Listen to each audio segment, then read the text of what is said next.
I do think it's a good thing, but it's also a bad thing as well, because if you've got a particular style or kind of way you're playing, you do need to have your set mind on a particular midfielder. Or I get it, you need to have a kind of a database of what you're trying to get, and then you get the best tool. But I do believe you need to have the kind of almost mindset. What kind of midfielder you're looking for? Look at Arsenal, Zubimendi, Man City, Reinders. You still need to have a vision of what sort of player you're looking at. You know what I mean? What sort of stuff? But Rios and Douglas Luiz are both, they're ball players, both of them. They can both play. Yeah. That's the sort of profile we need to really be looking at, especially for me, Richard Rios. Yeah. I think with Watkins, it could be a smokescreen. It could be one of them where, we're really after this player here, but you're taking your time here, so we've got better options, So really and truly, if you don't really make your mind up or you don't sort out what you're trying to do, then we're going to really go down this angle.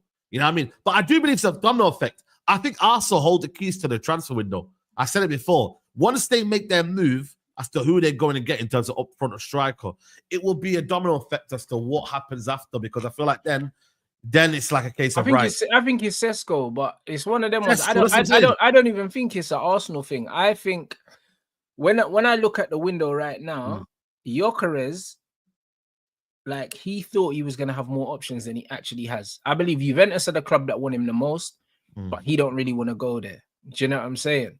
That's what it seems like, because Juve seem like they're trying everything to get rid of Vlahovic. Everything. Yeah. And they do want Gyokeres. Arsenal ain't fussed with Gyokeres. Literally yesterday it was Arsenal in talks with Gyokeres, and then literally the same day it was like, nah, there ain't no advanced talks, man. I ain't chatting to that guy. Do you know what I'm saying? So I just don't think anyone wants Gyokeres apart from Amorim, bro, like that. I'll be real. That's just what it looks like, man. If you actually look at it deeply, because when's the last time a player with his numbers, has had so little interest? It's not really making sense. You know what it is? You're right. Like, obviously Juventus now have gone for Jonathan David, so I don't know if they're set on what they have right. But he's on a free anyway. So he's on a free. Yeah, true. He's on a free anyway. They can still sign. Juventus them Italian teams are that broke. They would go. They're happy to go down that route. In it, you feel me? But we have to wait and see what happens there. But Barcelona kind of set. Like, I feel like right now, if you don't need it, you don't need to buy it, basically. Unless you really need it, and unless you're really, really after a striker, then don't really go down that route. And now everybody's trying to do the fluidity thing, isn't it? Everyone's trying to play like not really a striker. We'd rather go with a false nine, or we'd rather go with a winger there, and then we'll just create this kind of dynamic trio. That's where maybe people are trying to go down that route. So for me, with Gyokeres, bro, like, he's got proper issues because they don't actually know what his actual release clause is, and they can't, for some reason. Apparently, they're saying the release clause is like 80, but he had an agreement that he could leave for 60. That's what 60, they're saying. Yeah. They're saying he could leave for 51 million pounds, which is like 60 million euros. But that's what they done to Harry Kane. Remember when man said to Kane he could go Man City, and the man said, "Yeah, bro, fuck that, bro. Fuck the gentleman's decision. I'm not a gentleman. Fuck the agreement." You know what I mean? Stay the extra year. Doing. Stay the extra year, didn't he? Yeah. But he I don't know if Gyokeres can able to do that, because, like I said, man, football it works in mysterious ways, man. You could be having unbelievable season, and then the next season, you know what I mean, nobody wants you, man. I remember Vlahovic was the same thing, bro. He was scoring goals, and now look at him, like, not really many clubs are looking at for him. So it comes down to, for me, it's like, once they figure it out in that aspect there, that's when I think United will kind of move on to the striker. I think for me, I would start the midfield out first. I don't think strikers urgent for us, bro. It's not urgent, no. I agree. Because Mbumo can play there. I think the striker comes in once we sell Garnacho, move Rashford. Yes, move them players on. Yeah, move them players on. Then we go get the striker. I think the striker comes in towards the end of the window.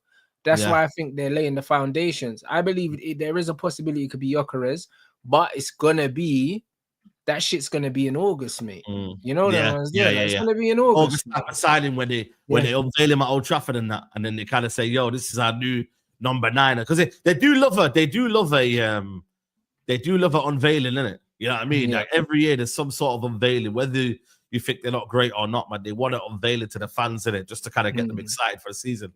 You know what I mean? But it's getting rid of the players, bro, that we've got, man. I think Anthony and Sancho are the only really ones that have concrete kind of moves. They've got real offers. You know what I'm saying? Real offers, bro. Yeah. The rest of them, Like, no one's going in for them. Like, Rashford can go and dream, and say, yo, I want to play for Barcelona. They're talking about Bayern Munich now. Bayern Munich, boy, man. But that's going to be a loan as well, bro, because he's got 3 years left. I didn't realize he had so many 3 years left on his contract. Yeah. Me, bro. 3 We're not years selling left, him bro. this year. That's a loan with but bro, even Villa had a loan with an option. They didn't uptake that option. We need to get an obligation because as soon as people see Rashford up close, they don't want him. You know what I mean? Bro, they don't. Not only do they not want him, obviously the wages are a big thing, but it's the fact that now he's starting to say that he's more of a striker as well. He's starting to say, oh, you know what? I do prefer playing, kind of finishing my career up front. That's why really, at the start, he used him as a winger, Emery, but then realized, shit, he's not really effective on the wing. Then played him up front. You know what I mean? And he displaced, I think, Watkins for the Champions League games. Yeah, but he wasn't scoring, though. He wasn't scoring, I know. And he's not a facilitator. So Rashford up front, not scoring goals is a problem because you need to be able to facilitate. Yeah, and I feel like now, because like I said to you, he's lost that explosiveness and he's not really effective on the left-hand side. I look at it and I'm like, hold on a minute. What's he really going to offer? And right now, at this minute, you can say to yourself, right, I want to go here and I want to go there. But yeah, I mean, like, loan, it doesn't really kind of favor us. Yes, it releases our wages for a bit, but we're going to pay at least a good amount, maybe, personally. Like, for the club to take on that wages, 300 grand a week, it's a lot, man.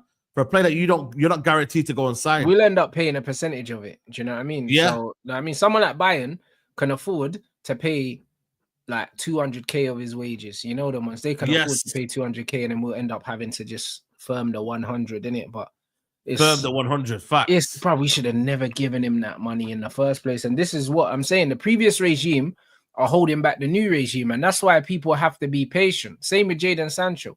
Like, Sancho was one of the best young players in Europe when we signed him, but we should have never put him on 250k because he couldn't have been on much at Dortmund. At Dortmund, he would have probably been on about 50 bags or something. So why did we need to give him 250? We never needed to. We could have brought this guy in on a 120 and said, yo, like, boom, you play and then perform and then we up your wages, bro. Like, why do we do that? But you know what it is, though, bro? It's because we chased him for 2 years. That's what it was. And you know, if I'm chasing you, bro, that means I value you.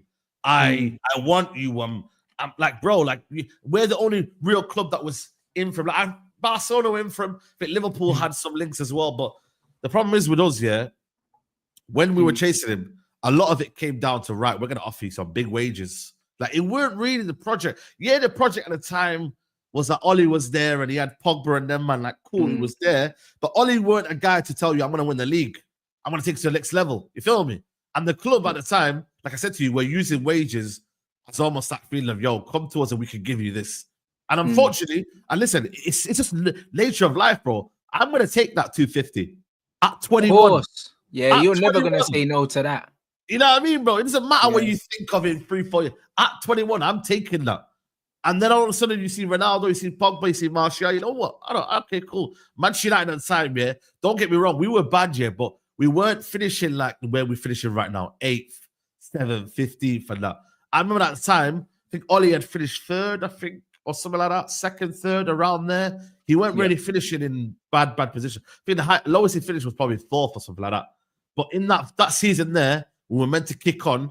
I feel like that season is when United thought, okay, cool. This is maybe a club that can go an extra level here.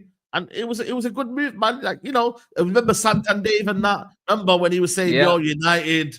Right, it was one of them where it's like, yo, like, at the time it was something, but that's it right now. It's our past is kind of hurting us right now. The sins of our past, bro. But this is why I think that people need to be patient and not blame the current situation on mistakes that were made before. Do you know what I'm saying? Like, people need to be balanced. Like, the reason why we can't get rid of all these players is because they're all on too much wages. Do you know what I mean? Rashford, Antony, and Sancho, their wages are above 200k. That's why we can't get rid of them. Like, it's not because these guys are not trying, bro. Do you know what I mean? None of these men are worth over 200k wages, bro. Like, you got players, you've got players like Luis Diaz and these guys that have won Premier Leagues and so on. We've got men at City that have won trebles, and these men are not on what Sancho's on. They're not on what Anthony's on. They're not on what Rashford's on. Do you understand what I'm saying? No. Like, it's mental to think. It's actually mental to think, the money that these men are on, when really in the last 3 years they haven't really contributed in a large way to what the club are doing. So it's difficult to move these guys on, bro. It is. It is difficult, bro. It's not easy still.